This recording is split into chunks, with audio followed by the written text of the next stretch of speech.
పద్మలోచన సీస పద్యముల్ నీ మీద చెప్పబూని తినయ్య చిత్తగింపు.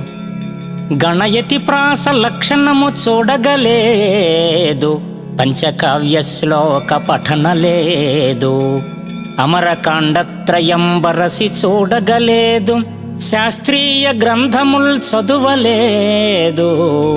నీ కటాక్షముననే రచించదగాని ప్రజ్ఞ నాయది కాదు ప్రస్తుతింప.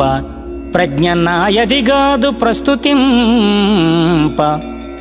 తప్పు కలిగిన సద్భక్తి తక్కువవునే, చెరుకునకు వంకపోయిన చెడునె తీపి. భూషణ వికాస శ్రీధర్మపుర నివాస, దుష్ట సంహార నరసింహ దురిత దూర. దుష్ట సంహార నర